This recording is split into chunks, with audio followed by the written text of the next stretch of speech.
So now Amazon is making hobbits black. Fool of a took! Throw yourself in next time and rid us of your stupidity.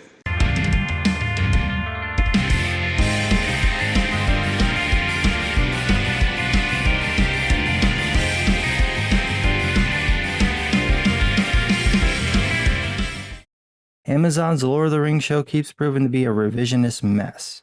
First, we've got the name, which is misleading because the show isn't about the book Lord of the Rings. Instead, it's about the Akalabeth, a section from the Silmarillion and events that take place about 3,000 years before the Lord of the Rings, so you can see why they would use the name.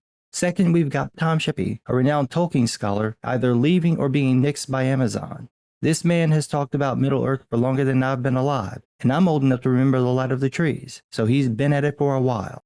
Losing him is a massive issue because not only does he know his stuff, he's passionate about the lore, and you need someone like that on this show because of the third issue, the identity politics. The show made news initially with its plan for nudity because that has absolutely nothing to do with what Tolkien wrote, but hey, it worked in Game of Thrones.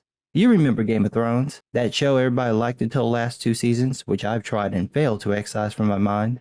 Yeah, they're copying that apparently, right down to making up their own stories instead of just making the Akalabeth.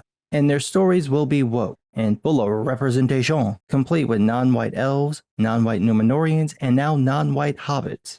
According to a BBC interview with actor Lindry Henry, he's gonna play a black hobbit, and the hobbits are going to be multicultural. Quote, I'm a Harfoot because J.R.R. Tolkien, who was from Birmingham, suddenly there were hobbits. I'm a black hobbit. It's brilliant. It's also wrong.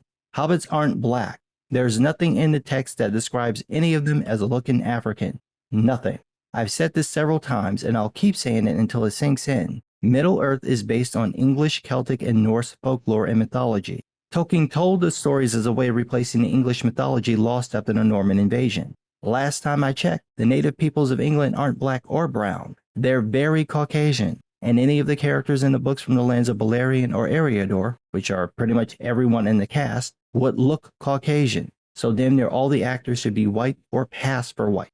The funny part is, we know what hobbits look like because Tolkien told us.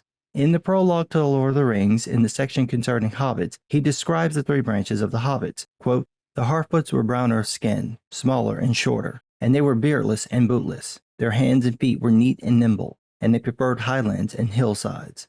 The stores were broader, heavier in build, their feet and hands were larger, and they preferred flatlands and riversides. The Fallowhides were fairer of skin and also of hair, and they were taller and slimmer than the others. They were lovers of trees and of woodlands. Now, the obvious thing people do is take the phrase of the Harfoots being browner of skin to mean they were literally brown-skinned. But as I pointed out many times, Tolkien was a linguist, and he was very particular about words. If he meant to say that they had brown skin like someone of African or Indian descent, he would have said that. But he didn't. He said they were browner than the other hobbits, meaning they otherwise looked like the other hobbits. Since the Stores, and particularly the Fallowhides, are described as being effectively Caucasian, it would be fair to assume this would also apply to the Harfoots, meaning they just have a slightly darker skin tone, similar to what you might see among Mediterranean people. The idea that the hobbits would be black makes zero sense. It completely breaks the lore, particularly since the Harfoots are also the most common type of hobbits, and the only hobbit Tolkien regularly mentions as having brown skin is Samwise Gamgee. However, Sam is a gardener, so it's possible he's brown because he's tanned. At no point does Tolkien suggest that the hobbits in general have brown skin associated with African people, and if he did, he would have made note of it, just like he made note of Sam and Rosie's kids Eleanor and Goldilocks having fair or light blonde hair, which was unusual for hobbits.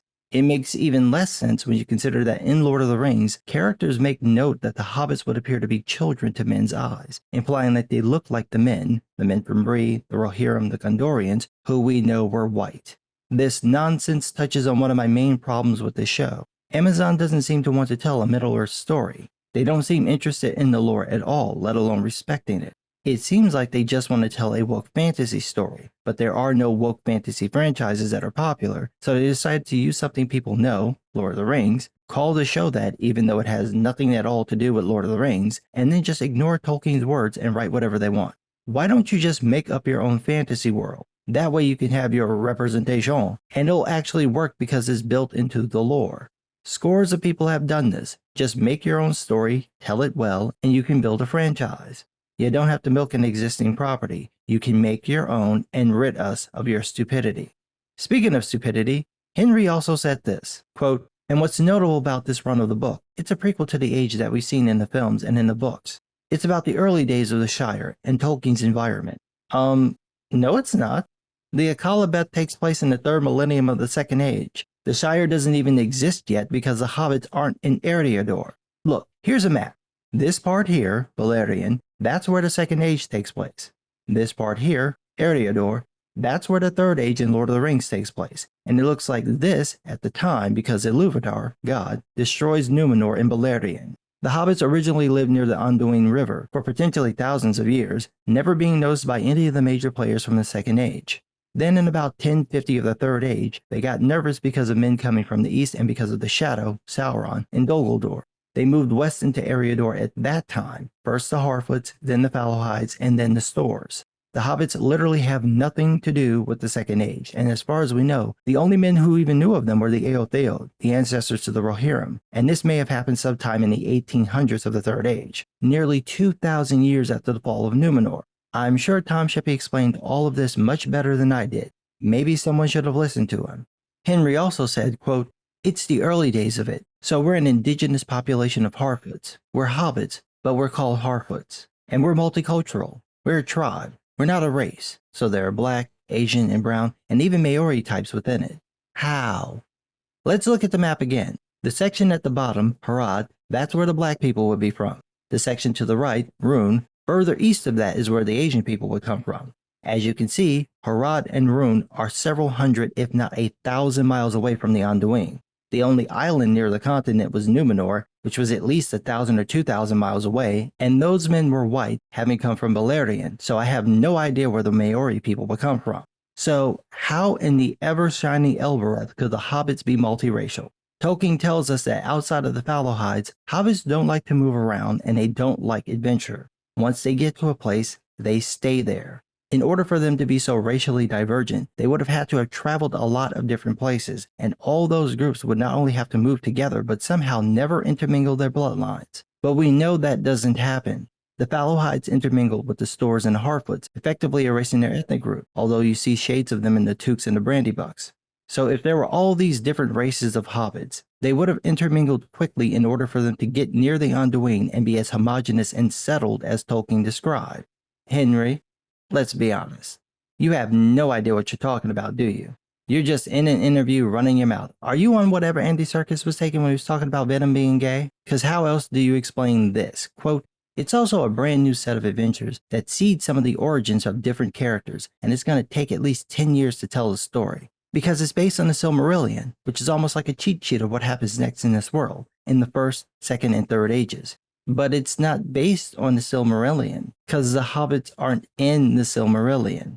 I know, I've read the book 18 times. They're not there.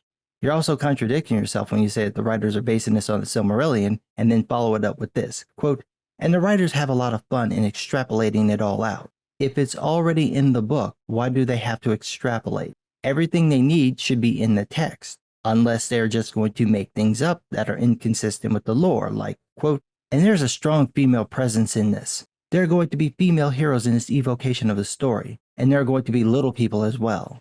Yeah, we all know who the important players were in the Second Age. The Silmarillion is about those people, and fewer of them are women, so Amazon is going to change the lore to make it about heroines, even though that's not what happens in the book.